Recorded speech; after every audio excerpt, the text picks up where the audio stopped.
Assalamualaikum warahmatullahi wabarakatuh.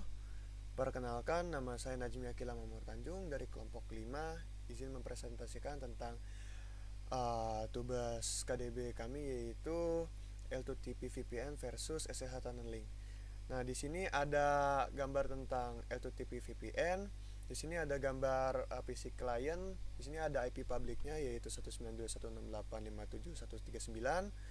Kemudian ada IP publiknya dari si routernya, ada 192.168.57.10. Kemudian ada IP client, di sini ada 192.168.891. Kemudian ada IP remote 192.168.892. Nah, di sini saya akan menjelaskan dulu dari L2TP VPN itu, yaitu adalah protokol jaringan yang menggunakan untuk tunneling pada jaringan publik seperti internet. Kemudian protokol ini juga digunakan untuk membangun koneksi VPN. Dan dari karakteristiknya itu, L2TP bekerja pada lapisan data link layer yang kedua dari model OSI layer. Kemudian memungkinkan pengiriman frame di antara jaringan. Kemudian L2TP juga menyediakan enkripsi data keamanan sehingga sering dikombinasikan dengan protokol lain seperti IP Secure untuk pengenkripsian data. Dan L2TP ini menggunakan port UDP 1701. Penggunaan VPN untuk koneksi jarak jauh dan pengiriman data antar jaringan melalui internet. Dan di sini juga saya mempunyai contoh pengimplementasian dari L2TP menggunakan MikroTik RB sebagai server utama yang dapat diakses menggunakan klien Windows menggunakan layanan VPN. Di sini saya udah buka Winbox, di sini udah buka di L2TP server. Kita di sini udah enable, terus di sini bisa kita lihat IP secure-nya di sini. Kemudian kalau misalkan kita mau melihat jaringannya, koneksinya, kita tinggal buka Wireshark-nya, kita buka di Wi-Fi-nya, terus kita jalanin Wireshark-nya, kita pencet aja. Ini continue aja. Kemudian kita masuk ke VPN. Kita buka VPN dulu.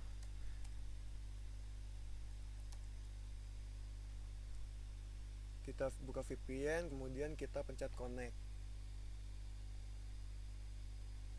Nah, di sini kita udah buka, kita tunggu sebentar. Di situ kita disconnectin lagi. Di situ kita stop capture-nya di Wireshark-nya. Terus kita cari yang pas tadi kita cari. Nah, di sini ada ISP. Nah, ISP itu apa? ISP itu protokol yang biasanya itu disebabkan oleh konfigurasi VPN yang menggunakan IPsec untuk mengenkripsikan data L2TP. ISP adalah salah satu protokol utama dalam IPsec, dan dia itu sebuah protokol jaringan yang juga menyediakan mekanisme keamanan untuk komunikasi data melalui jaringan berbasis IP. Protokol ini memastikan data juga yang dikirimkan antara dua perangkat atau jaringan yang tetap aman. Kemudian jika IPsec tidak digunakan atau tidak tersedia dalam satu jaringan, maka dikomunikasi data melalui jaringan berbasis IP akan kehilangan mekanisme keamanan yang penting yang menyediakan oleh IPsec. Baik, perkenalkan nama saya Thomas Rihonggau dengan NIM 1101222001. Saya akan melanjutkan presentasi tugas besar mata kuliah keamanan data dan blockchain yang dimana sebelumnya sudah dijelaskan oleh teman saya. Di sini saya akan melanjutkan dengan pembahasan yaitu SSH tunneling. Kita awalnya akan membahas apa sih sebenarnya SSH tunneling ini. SSH tunneling adalah teknik menggunakan protokol SSH atau secure shell untuk mengamankan komunikasi data dengan membuat jalur transkripsi atau tunnel antara dua perangkat. Tunnel ini dapat digunakan untuk mengalihkan lalu lintas melalui server SSH sehingga memungkinkan akses aman ke layanan atau jaringan yang dibatasi. Layanan atau jaringan yang dibatasi mengamankan data dari penyadapan atau melewati firewall. Selanjutnya, SSH tunneling ini dapat dibagi menjadi atau dapat mendukung 4 jenis forwarding. Yang pertama itu ada lokal, yang kedua ada remote, yang ketiga ada dynamics, yang keempat ada encapsulating. Oke. Selanjutnya untuk SSH tunneling ini biasanya protokol yang digunakan itu adalah SSH port 22 dengan berbasis protokol TCP. Nah, di sini Untuk tugas besar saya, kami menggunakan IP untuk klien via Kali Linux-nya itu yaitu 192.168.56.110, yang dimana untuk remote atau kami menggunakan Ubuntu itu dengan IP-nya 192.168.56.111. Nah, kedua antara klien dan remote ini terhubung dengan subnet yang sama, ya, dimana pada awalnya itu klien akan mengirimkan sebuah paket ke remote, namun di tengah-tengahnya dihadang dengan firewall. Baik, selanjutnya di sini saya akan melakukan konfigurasi pada via kliennya, yaitu melalui Kali Linux. Nah, di sini untuk awalnya kita melakukan uji coba ping terhadap si routernya. Terhadap si remote-nya. Yang dimana itu pada remote tertera IP-nya itu 192.168.56.111. Nah, di sini kita melakukan uji coba. Nah, di sini kita melihat bahwa pingnya berjalan. Nah, untuk pingnya itu sendiri terdapat 7 paket yang terkirim dengan paket loss sebesar 0%. Selanjutnya kita akan melakukan forwarding, yang dimana antara si localhost dari si remote terhadap localhost dari si kliennya, yang dimana untuk localhost dari remote-nya itu memiliki address 888 dan localhost dari si klien itu localhost 80.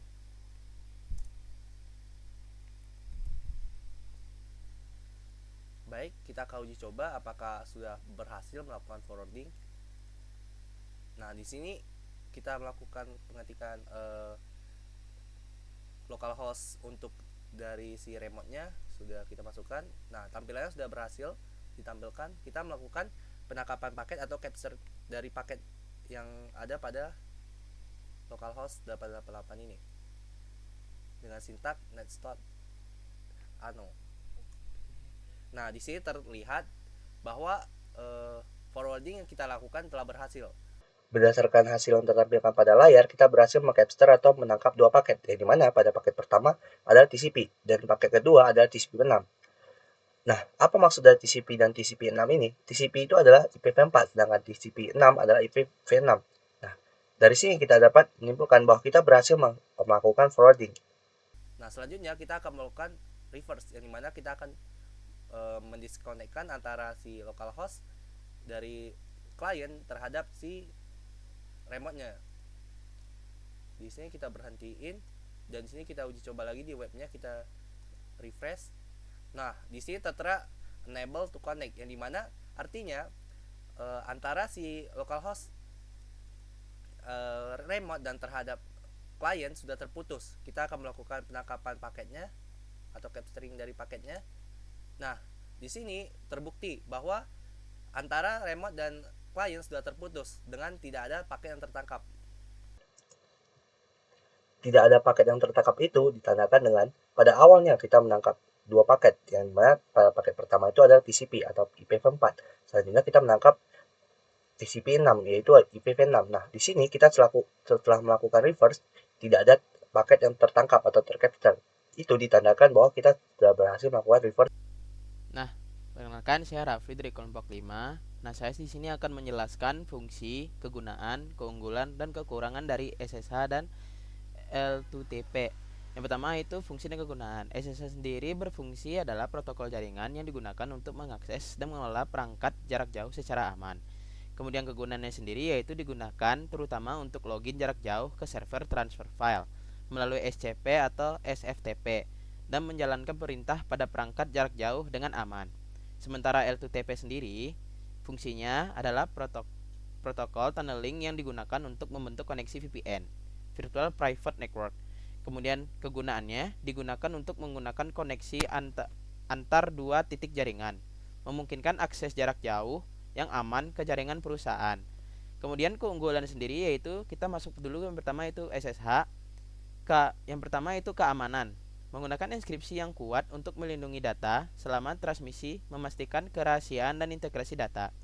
Kemudian itu dia lebih fleksibilitas, dapat digunakan untuk berbagai tugas seperti login jarak jauh, transfer file, dan tunneling. Kemudian lebih sederhana, relatif mudah diatur dan digunakan, terutama untuk administrasi server jarak jauh. Kemudian kita L2TP, yaitu keamanannya biasa digunakan bersama dengan IPsec untuk menyediakan enkripsi yang kuat dan autentikasi. Kemudian transparansi dapat mengapitulasi berbagai protokol jaringan, membuatnya fleksibel untuk berbagai jenis koneksi. Kemudian dia lebih kompatibilitas, mendukung banyak platform dan perangkat yang memudahkan penerapannya di berbagai lingkungan. Nah, kita masuk ke kekurangannya. SSH sendiri yaitu overhead. Enkripsi data dapat menambah overhead pada server dan klien yang dapat mempengaruhi kinerja. Kemudian dia lebih kompleksitas. Meskipun relatif sederhana, pengaturan SSH untuk tunneling atau penggunaannya lanjutan bisa menjadi rumit. Kemudian aksesnya terbatas. SSH terutama digunakan untuk akses ke perangkat tertentu, bukan untuk mengamankan seluruh jaringan. Kemudian kekurangan dari L2TP, kompleksitas konfigurasinya memerlukan konfigurasi tambahan dan pengaturan keamanan seperti IPsec yang bisa menjadi rumit. Kemudian kecepatan, tunneling dan enkripsi dapat menyebabkan penurunan kecepatan koneksi. Kemudian ada firewall issues. L2TP dapat diblokir oleh beberapa firewall yang memerlukan pengaturan tambahan untuk melewati pembatasan. Kemudian SSH lebih baik digunakan untuk mengakses dan mengelola perangkat jarak jauh secara aman, terutama untuk login ke server, transfer file, dan menjalankan perintah jarak jauh. Ini adalah pilihan yang tepat untuk administrasi sistem dan pengolahan server. Kemudian untuk L2TP sendiri lebih baik digunakan untuk membuat koneksi VPN yang aman, memungkinkan akses jarak jauh yang aman ke jaringan perusahaan. Ini adalah pilihan yang baik untuk perusahaan yang membutuhkan akses jarak jauh yang aman untuk karyawan mereka. Pemilihan antara SSH atau L2TP tergantung pada kebutuhan spesifik. Jika tujuan adalah mengelola server atau perangkat jarak jauh dengan aman, SSH adalah pilihan yang tepat. Jika memerlukan koneksi VPN yang aman untuk akses jarak jauh ke jaringan, maka L2TP adalah pilihan yang tepat. Mungkin hanya itu yang dapat kami sampaikan dari kelompok 5. Terlebih dan terkurang mohon maaf. Assalamualaikum warahmatullahi wabarakatuh.